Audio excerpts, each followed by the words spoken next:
السلام علیکم میرے پیارے دوستو، آج میں آپ کو بہت ہی ادب و احترام کے ساتھ یہ بتانا چاہتا ہوں، پلیز اگنور مت کرنا۔ بتانا کیا چاہتا ہوں سن لینا۔ اگر آپ ویڈیو نہیں دیکھیں گے تو میں یہ سمجھوں گا کہ آپ کی قسمت ہی خراب تھی۔ تو بس میرے دوستو صرف ایک بار سن لینا، میں بتانا کیا چاہتا ہوں۔ اگر آپ جانتے ہیں اس کے بارے میں تب بھی آپ کو یہ ضرور سننا چاہیے۔ اگر آپ کے گھر میں پریشانیاں رہتی ہیں، قسم قسم کی پریشانیاں رہتی ہیں، آتی رہتی ہیں، اگر کوئی ایسا آدمی جو بے روزگار ہے یا اس کے روزگار میں برکت ہی نہیں ہوتی، یا کام کاج نہیں چل رہا ہے، یا گھر میں کوئی بڑی پریشانی ہے،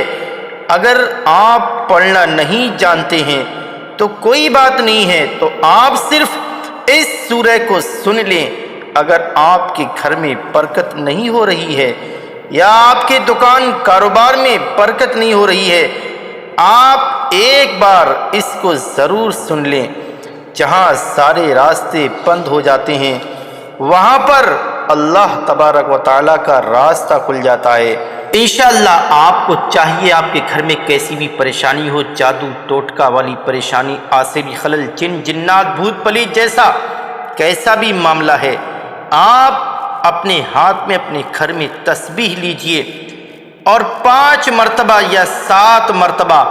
اس سورہ مبارکہ کو، وہ سورہ مبارکہ جس کا نام سورہ محمد ہے، آپ اسے سن لیجئے۔ اگر پڑھنا نہیں جانتے کوئی مشکل نہیں ہے، آپ پڑھنا نہیں جانتے یہ نہ سوچیں کہ عمل ہمارا بیکار ہو جائے گا، ایسا بالکل نہیں ہے۔ آپ اس سورہ مبارکہ کو صرف ہمارے چینل کے ذریعے سن لیں اور تسبیح پر دم کریں، پھونکیں۔ آپ پڑھتے پڑھتے یا سورہ مبارکہ کو سنتے سنتے اپنی پریشانی، اپنا مقصد اپنے دماغ میں رکھیں، اور تسبیح پر جیسے ہی آپ پھونک ماریں گے، آپ جو بھی سوال کریں گے تسبیح ہاں یا نہ کے انداز میں آپ کو جواب دیتی نظر آئے گی۔ آپ اس عمل کو آزما کر دیکھ سکتے ہیں۔ آپ کے گھر میں کیسی پریشانی ہے، یا آپ کے خلاف کسی نے کرا دھرا دیا ہے، آپ کے خلاف کسی نے بندش کروا دی ہے، آپ کے کاروبار پر رکاوٹ لگوا دی ہے، آپ کا کاروبار رکا ہوا ہے، چل نہیں پا رہا ہے، تو آپ کو چاہیے تسبیح کا عمل کر لیں۔ انشاءاللہ آپ کو مکمل طریقے سے خلاصہ ہو جائے گا کہ بیماری ہے یا پریشانی ہے یا واقعی ہمارے خلاف جادو ٹونا ہو چکا ہے۔ تو دوستو سن لیتے ہیں سورہ مبارکہ کی تلاوت۔ اس سے پہلے اگر آپ کو ویڈیو اچھی لگے دل سے لائک کر دیں، چینل کو سبسکرائب کر دیں، اس ویڈیو کو صدقہ جاریہ سمجھ کر تمام مسلمانوں میں ضرور پھیلائیں۔ اعوذ باللہ من الشیطان الرجیم، بسم اللہ الرحمن الرحیم۔ الذين كفروا وصدوا عن سبيل الله أضل أعمالهم، والذين آمنوا وعملوا الصالحات وآمنوا بما نزل على محمد وهو الحق من ربهم كفر عنهم سيئاتهم وأصلح بالهم، ذلك بأن الذين كفروا اتبعوا الباطل وأن الذين آمنوا اتبعوا الحق من ربهم كذلك يضرب الله للناس أمثالهم، فإذا لقيتم الذين كفروا فضرب الرقاب حتى إذا أثخنتموهم فشدوا الوثاق، فإما منا بعد وإما فداء حتى تدع الحرب أوزارها، ذلك ولو يشاء الله لانتصر منهم ولكن ليبلو بعضكم ببعض، والذين قتلوا في سبيل الله فلن يضل أعمالهم، سيهديهم ويصلح بالهم ويدخلهم الجنة عرفها لهم، يا أيها الذين آمنوا تنصروا الله ينصركم ويثبت أقدامكم، والذين كفروا فتعسا لهم وأضل أعمالهم، ذلك بأنهم كرهوا ما أنزل الله فحبط أعمالهم. أفلم يسيروا في الأرض فينظروا كيف كان عاقبة الذين من قبلهم دمر الله عليهم وللكافرين أمثالها. ذلك بأن الله مولى الذين آمنوا وأن الكافرين لا مولى لهم. إن الله يدخل الذين آمنوا وعملوا الصالحات جنات تجري من تحتها الأنهار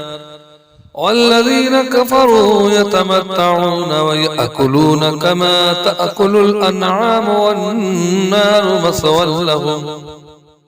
وكأي من قرية هي أشد قوة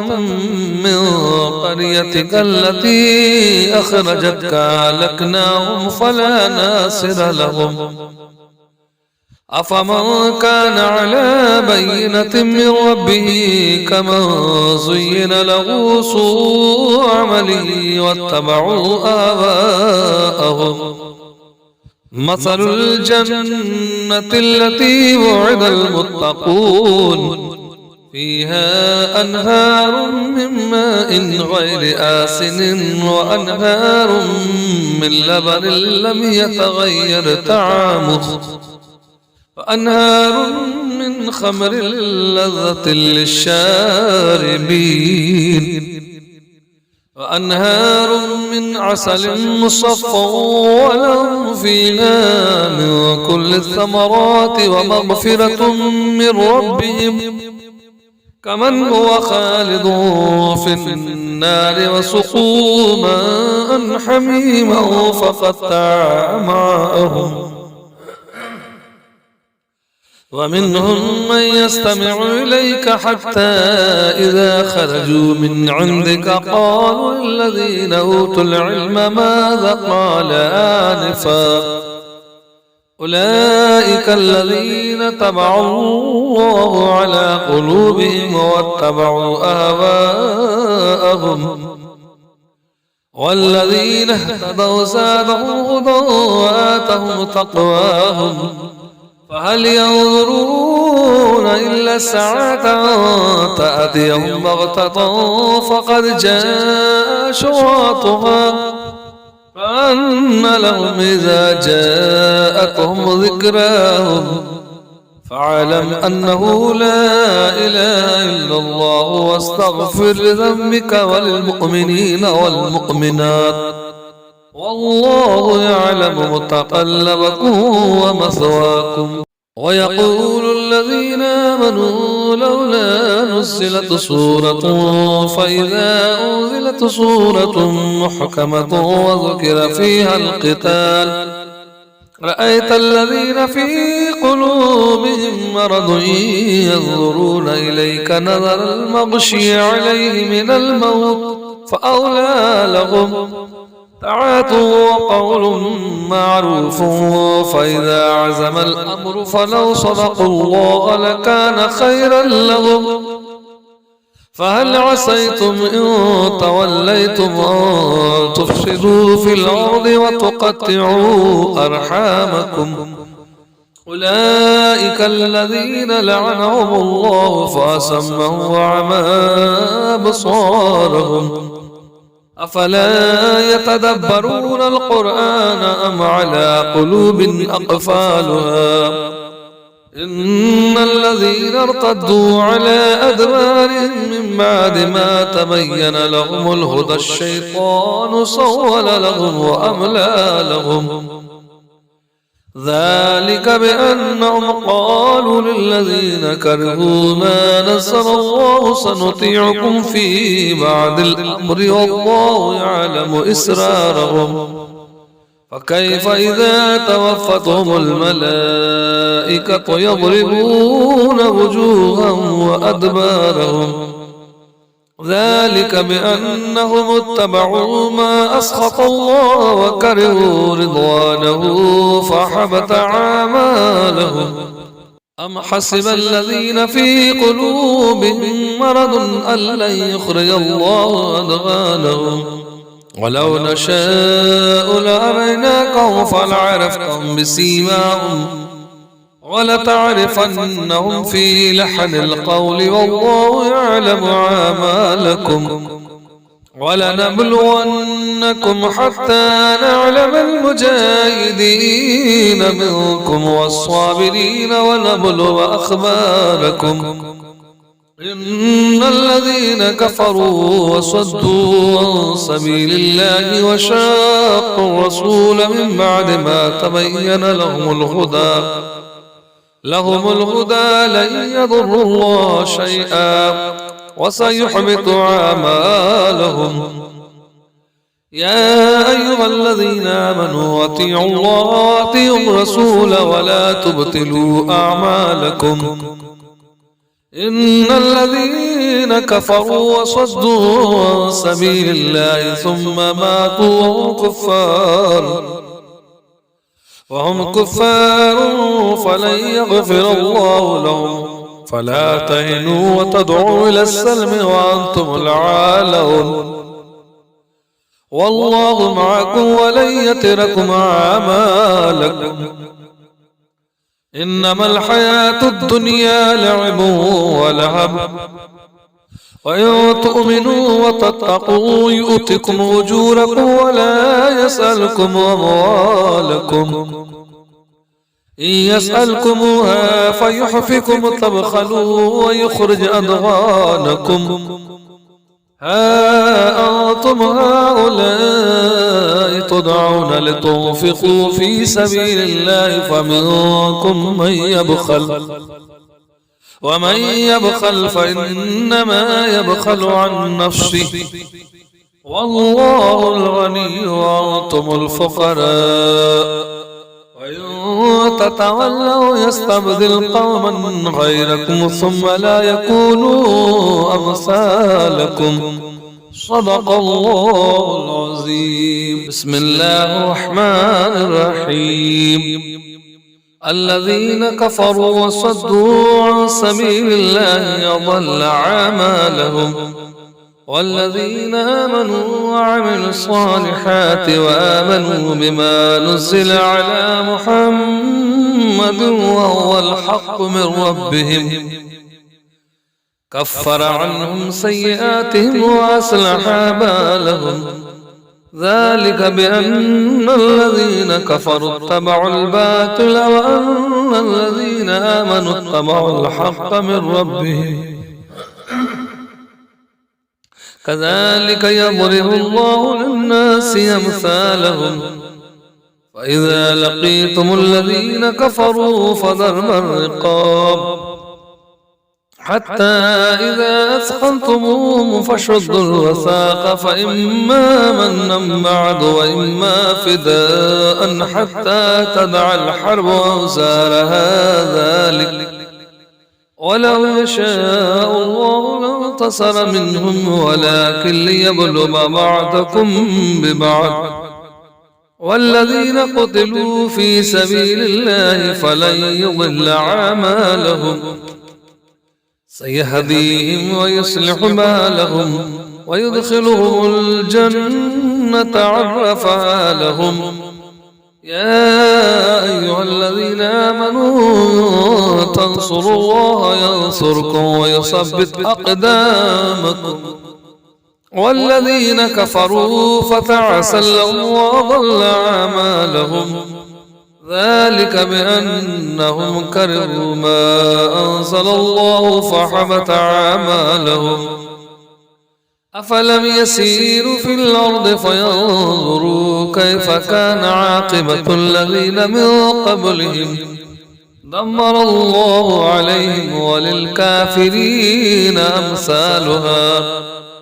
ذلك بأن الله مولى الذين آمنوا وأن الكافرين لا مولى لهم إن الله يدخل الذين آمنوا وعملوا الصالحات جنات تجري من تحتها الأنهار والذين كفروا يتمتعون ويأكلون كما تأكل الأنعام والنار مثوى لهم وكأين من قرية هي أشد قوة من قريتك التي أخرجتك أهلكناهم فلا ناصر لهم أفمن كان على بينة من ربه كمن زين له سوء عمله واتبعوا آباءهم مثل الجنة التي وعد المتقون فيها أنهار من ماء غير آسن وأنهار من لبن لم يتغير طعمه وأنهار من خمر لذة للشاربين وأنهار من عسل مصفى ولهم فيها من كل الثمرات ومغفرة من ربهم كمن هو خالد في النار وسقوا ماء حميما فقطع معهم ومنهم من يستمع إليك حتى إذا خرجوا من عندك قالوا الذين أوتوا العلم ماذا قال آنفا أولئك الذين طبع الله على قلوبهم واتبعوا أهواءهم والذين اهتدوا زادهم هدى وآتهم تقواهم فهل ينظرون إلا الساعة تأتيهم بغتة فقد جاء أشراطها فأن لهم إذا جاءتهم ذكراهم فاعلم أنه لا إله إلا الله واستغفر لذنبك وللمؤمنين والمؤمنات والله يعلم متقلبكم ومثواكم ويقول الذين آمنوا لولا نزلت سورة فإذا أنزلت سورة محكمة وذكر فيها القتال رأيت الذين في قلوبهم مرض ينظرون إليك نظر المغشي عليه من الموت فأولى لهم طاعة وقول معروف فإذا عزم الأمر فلو صدقوا الله لكان خيرا لهم فهل عسيتم إن توليتم أن تفسدوا في الأرض وتقطعوا أرحامكم أولئك الذين لعنهم الله فأصمهم وأعمى أبصارهم أفلا يتدبرون القرآن أم على قلوب أقفالها إن الذين ارتدوا على أدبارهم من بعد ما تبين لهم الهدى الشيطان سول لهم وأملى لهم ذلك بأنهم قالوا للذين كرهوا ما نزل الله سنطيعكم في بعض الأمر والله يعلم إسرارهم فكيف إذا توفتهم الملائكة يضربون وجوههم وأدبارهم ذلك بأنهم اتبعوا ما أسخط الله وكرهوا رضوانه فحبط أعمالهم أم حسب الذين في قلوبهم مرض أن لن يخرج الله أدغانهم ولو نشاء لأريناكهم فلعرفتهم بسيماهم ولتعرفنهم في لحن القول والله يعلم أعمالكم ولنبلونكم حتى نعلم المجاهدين منكم والصابرين ونبلو أخباركم إن الذين كفروا وصدوا عن سبيل الله وشاقوا الرسول من بعد ما تبين لهم الهدى لن يضروا الله شيئا وسيحبط أعمالهم. يا أيها الذين آمنوا أطيعوا الله وأطيعوا الرسول ولا تبطلوا أعمالكم. إن الذين كفروا وصدوا عن سبيل الله ثم ماتوا وهم كفار فلن يغفر الله لهم. فلا تهنوا وتدعوا إلى السلم وأنتم الأعلون والله معكم ولن يتركم أعمالكم. إنما الحياة الدنيا لعب ولهب وإن تؤمنوا وتتقوا يؤتكم أجوركم ولا يسألكم أموالكم. إن يسألكموها فيحفكم تبخلوا ويخرج أضغانكم. ها أنتم هؤلاء تدعون لتنفقوا في سبيل الله فمنكم من يبخل ومن يبخل فإنما يبخل عن نفسه والله الغني وأنتم الفقراء. وإن تتولوا يستبدل قوما غيركم ثم لا يكونوا أمثالكم. صدق الله العظيم. بسم الله الرحمن الرحيم. الذين كفروا وصدوا عن سبيل الله أضل أعمالهم. والذين آمنوا وعملوا الصالحات وآمنوا بما نزل على محمد وهو الحق من ربهم كفر عنهم سيئاتهم وأصلح بالهم. ذلك بأن الذين كفروا اتبعوا الباطل وأن الذين آمنوا اتبعوا الحق من ربهم. كذلك يضرب الله للناس أمثالهم. فإذا لقيتم الذين كفروا فضرب الرقاب حتى إذا أثخنتموهم فشدوا الوثاق فإما منا بعد وإما فداء حتى تدع الحرب أوزارها. ذلك ولو يشاء الله لانتصر منهم ولكن ليبلو بعضكم ببعض. والذين قتلوا في سبيل الله فلن يضل أعمالهم. سيهديهم ويصلح بالهم ويدخلهم الجنة عرفها لهم. يا أيها الذين آمنوا تنصروا الله ينصركم ويثبت أقدامكم.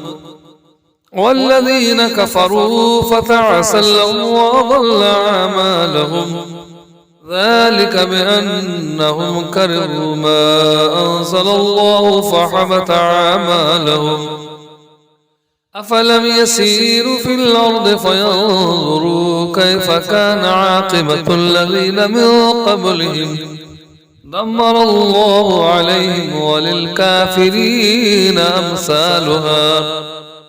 ذلك بأن الله مولى الذين آمنوا وأن الكافرين لا مولى لهم. إن الله يدخل الذين آمنوا وعملوا الصالحات جنات تجري من تحتها الأنهار.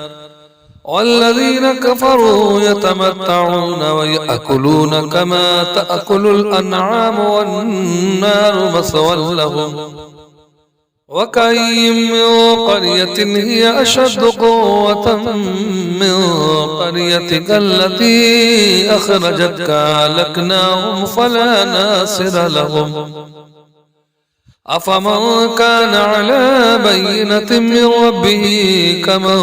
زين له سوء عمله واتبعوا آباءهم. مثل الجنة التي وعد المتقون فيها أنهار من ماء غير آسن وأنهار من لبن لم يتغير طعمه وأنهار من خمر لذة للشاربين وأنهار من عسل مصفى ولهم فيها من كل الثمرات ومغفرة من ربهم كمن هو خالد في النار وسقوا ماء حميما فقطع معهم ومنهم من يستمع إليك حتى إذا خرجوا من عندك قالوا الذين أوتوا العلم ماذا قال آنفا أولئك الذين طبع الله على قلوبهم واتبعوا أهواءهم والذين اهتدوا زادهم هدى وآتهم تقواهم فهل ينظرون إلا الساعة تأتيهم بغتة فقد جاء أشراطها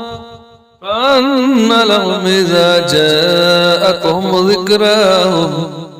فاعلم أنه لا إله إلا الله واستغفر لذنبك وللمؤمنين والمؤمنات والله يعلم متقلبكم ومثواكم ويقول الذين آمنوا لولا نزلت سورة فإذا أنزلت سورة محكمة وذكر فيها القتال رأيت الذين في قلوبهم مرض ينظرون إليك نظر المغشي عليه من الموت فأولى لهم طاعة وقول معروف فإذا عزم الأمر فلو صدقوا الله لكان خيرا لهم فهل عسيتم إن توليتم أن تفسدوا في الأرض وتقطعوا أرحامكم أولئك الذين لعنهم الله فأصمهم وعمى أبصارهم أفلا يتدبرون القرآن أم على قلوب أقفالها إن الذين ارتدوا على أدبارهم من بعد ما تبين لهم الهدى الشيطان سول لهم وأملى لهم ذلك بأنهم قالوا للذين كرهوا ما نزل الله سنطيعكم في بعض الأمر والله يعلم إسرارهم فكيف إذا توفتهم الملائكة يضربون وجوههم وأدبارهم ذلك بأنهم اتبعوا ما أسخط الله وكرهوا رضوانه فحبط أعمالهم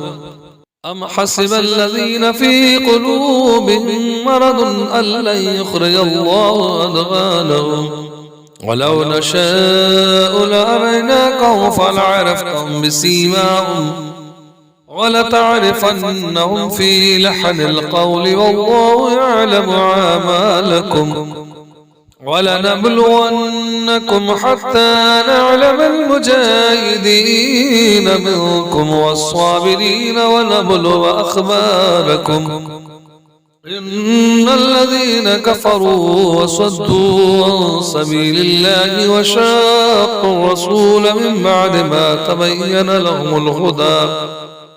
لهم الهدى لن يضروا الله شيئا وسيحبط أعمالهم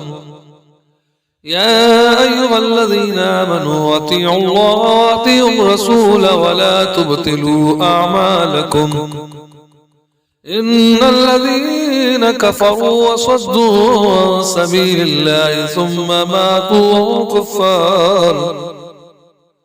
وهم كفار فلن يغفر الله لهم فلا تهنوا وتدعوا إلى السلم وأنتم العالون والله معكم ولن يتركم أعمالكم إنما الحياة الدنيا لعب ولهب وإن تؤمنوا وتتقوا يؤتكم أجوركم ولا يسألكم أموالكم إن يسألكموها فيحفكم تبخلوا ويخرج أضغانكم ها أنتم هؤلاء تدعون لتنفقوا في سبيل الله فمنكم من يبخل ومن يبخل فإنما يبخل عن نفسه والله الغني وأنتم الفقراء وإن تتولوا يستبدل قوما غيركم ثم لا يكونوا أمثالكم صدق الله العظيم. بسم الله الرحمن الرحيم. الذين كفروا وصدوا عن سبيل الله أضل أعمالهم والذين آمنوا وعملوا الصالحات وآمنوا بما نزل على محمد وهو الحق من ربهم كفر عنهم سيئاتهم وأصلح بالهم ذلك بأن الذين كفروا اتبعوا الباطل وأن الذين آمنوا اتبعوا الحق من ربهم كذلك يضرب الله للناس أمثالهم فإذا لقيتم الذين كفروا فضرب الرقاب حتى إذا أثخنتموهم فشدوا الوثاق فإما منا بعد وإما فداء حتى تدع الحرب أوزارها ذلك ولو يشاء الله لانتصر منهم ولكن ليبلو بعضكم ببعض والذين قتلوا في سبيل الله فلن يضل أعمالهم سيهديهم ويصلح بالهم ويدخلهم الجنة عرفها لهم يا أيها الذين آمنوا تنصروا الله ينصركم ويثبت أقدامكم والذين كفروا فتعسا لهم وأضل أعمالهم ذلك بأنهم كرهوا ما أنزل الله فحبط أعمالهم أفلم يسيروا في الأرض فينظروا كيف كان عاقبة الذين من قبلهم دمر الله عليهم وللكافرين أمثالها ذلك بأن الله مولى الذين آمنوا وأن الكافرين لا مولى لهم إن الله يدخل الذين آمنوا وعملوا الصالحات جنات تجري من تحتها الأنهار والذين كفروا يتمتعون ويأكلون كما تأكل الأنعام والنار مثوى لهم وكأي من قرية هي أشد قوة من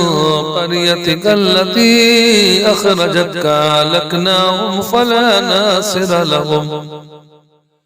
أفمن كان على بينة من ربه كمن زين له سوء عمله واتبعوا آباءهم مثل الجنة التي وعد المتقون فيها أنهار من ماء غير آسن وأنهار من لبن لم يتغير طعمه وأنهار من خمر لذة للشاربين وأنهار من عسل مصفى ولهم فيها من كل الثمرات ومغفرة من ربهم كمن هو خالد في النار وسقوا ماء حميما فقطع أمعاءهم ومنهم من يستمع إليك حتى إذا خرجوا من عندك قالوا للذين أوتوا العلم ماذا قال آنفا أولئك الذين طبع الله على قلوبهم واتبعوا أهواءهم والذين اهتدوا زادهم هدى وآتهم تقواهم فهل ينظرون إلا الساعة تأتيهم بغتة فقد جاء أشراطها فأن لهم إذا جاءتهم ذكراهم فاعلم أنه لا إله إلا الله واستغفر لذنبك وللمؤمنين والمؤمنات والله يعلم متقلبكم ومثواكم. ويقول الذين آمنوا لولا نزلت سورة فإذا أنزلت سورة محكمة وذكر فيها القتال رأيت الذين في قلوبهم مرض ينظرون إليك نظر المغشي عليه من الموت فأولى لهم طاعة وقول معروف فإذا عزم الأمر فلو صدقوا الله لكان خيرا لهم فهل عسيتم إن توليتم أن تفسدوا في الأرض وتقطعوا أرحامكم أولئك الذين لعنهم الله فأصمهم وأعمى أبصارهم أفلا يتدبرون القرآن أم على قلوب أقفالها إن الذين ارتدوا على أدبارهم من بعد ما تبين لهم الهدى الشيطان سول لهم وأملى لهم ذلك بأنهم قالوا للذين كرهوا ما نزل الله سنطيعكم في بعض الأمر والله يعلم إسرارهم فكيف إذا توفتهم الملائكة يضربون وجوههم وأدبارهم ذلك بأنهم اتبعوا ما أسخط الله وكرهوا رضوانه فحبط أعمالهم أم حسب الذين في قلوبهم مرض أن لن يخرج الله أضغانهم ولو نشاء لأريناكهم فلعرفتهم بسيماهم ولتعرفنهم في لحن القول والله يعلم أعمالكم ولنبلونكم حتى نعلم المجاهدين منكم والصابرين ونبلو أخباركم إن الذين كفروا وصدوا عن سبيل الله وشاقوا الرسول من بعد ما تبين لهم الهدى لن يضروا الله شيئا وسيحبط أعمالهم يا أيها الذين آمنوا أطيعوا الله وأطيعوا الرسول ولا تبطلوا أعمالكم إن الذين كفروا وصدوا عن سبيل الله ثم ماتوا وهم كفار فلن يغفر الله لهم فلا تهنوا وتدعوا إلى السلم وأنتم العالون والله معكم ولن يتركم أعمالكم إنما الحياة الدنيا لعب ولهب وإن تؤمنوا وتتقوا يؤتكم أجوركم ولا يسألكم أموالكم إن يسألكموها فيحفكم تبخلوا ويخرج أضغانكم ها أنتم هؤلاء تدعون لتنفقوا في سبيل الله فمنكم من يبخل ومن يبخل فإنما يبخل عن نفسه والله الغني وأنتم الفقراء وإن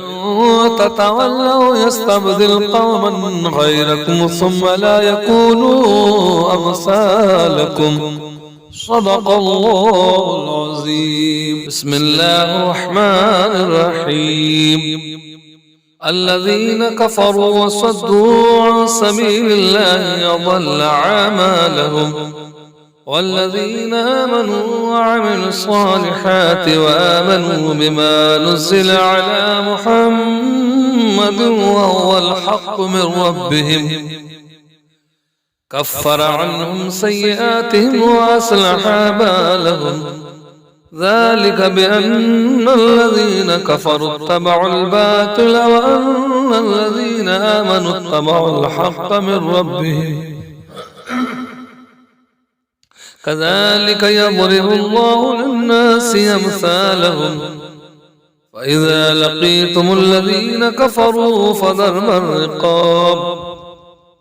حتى إذا أثخنتموهم فشدوا الوثاق فإما منا بعد وإما فداء حتى تدع الحرب أوزارها. ذلك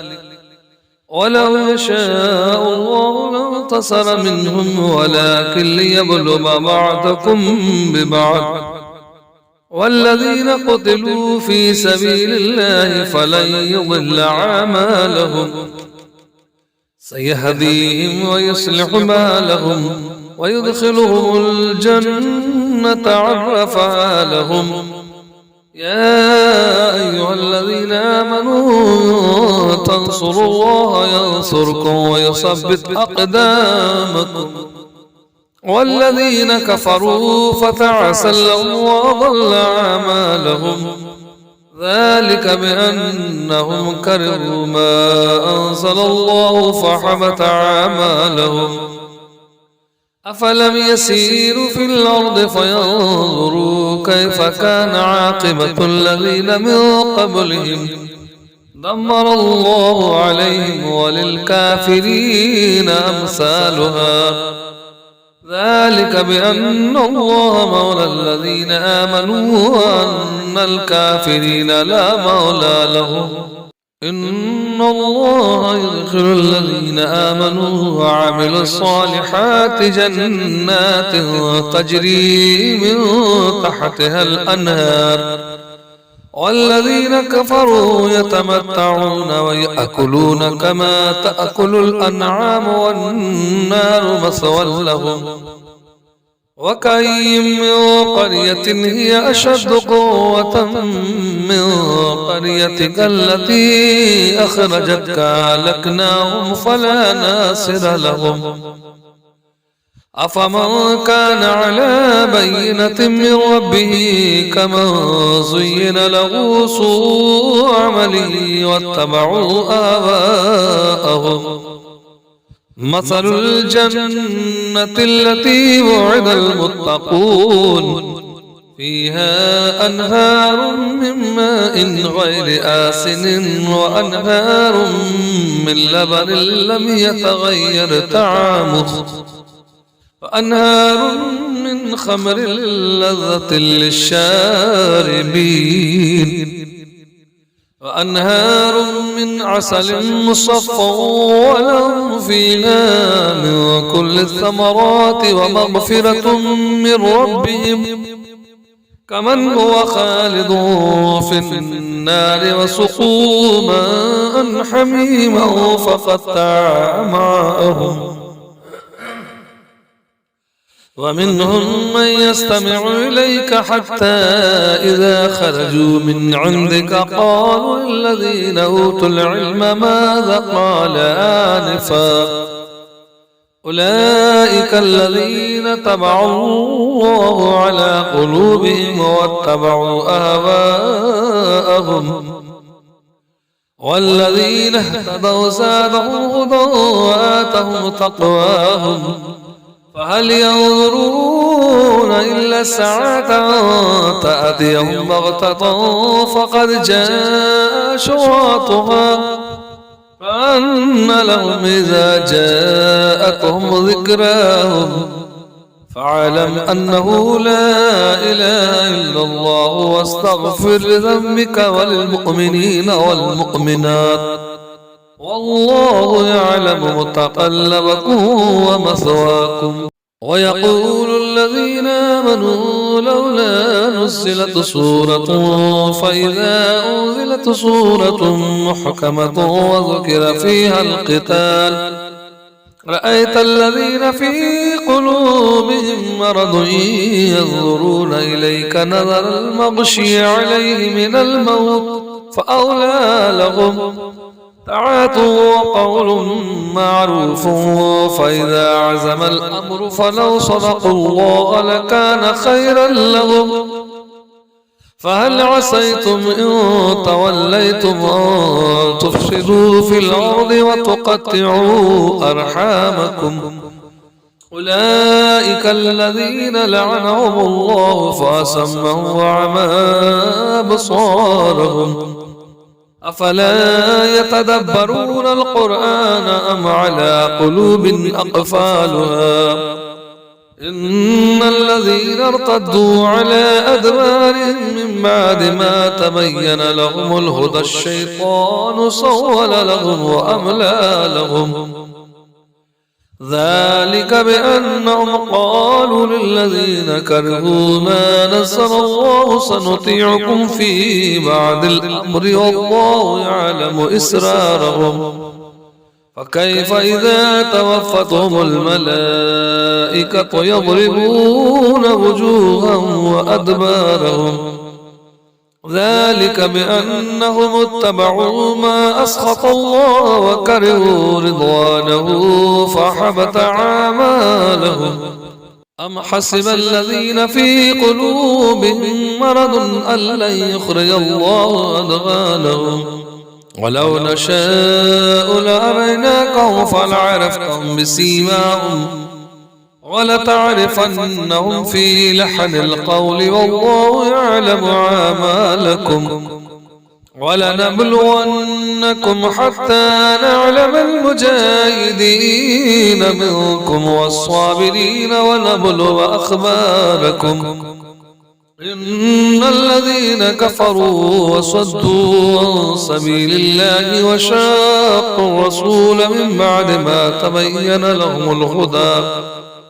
لهم الهدى لن يضروا الله شيئا وسيحبط أعمالهم.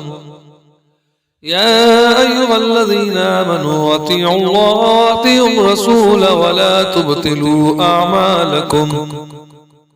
إن الذين كفروا وصدوا عن سبيل الله ثم ماتوا وهم كفار فلن يغفر الله لهم. فلا تهنوا وتدعوا إلى السلم وأنتم العالون والله معكم ولن يتركم أعمالكم. إنما الحياة الدنيا لعب ولهب وإن تؤمنوا وتتقوا يؤتكم أجوركم ولا يسألكم أموالكم. إن يسألكموها فيحفكم تبخلوا ويخرج أضغانكم. ها أنتم هؤلاء تدعون لتنفقوا في سبيل الله فمنكم من يبخل ومن يبخل فإنما يبخل عن نفسه والله الغني وأنتم الفقراء. وإن تتولوا يستبدل قوما غيركم ثم لا يكونوا أمثالكم. صدق الله العظيم.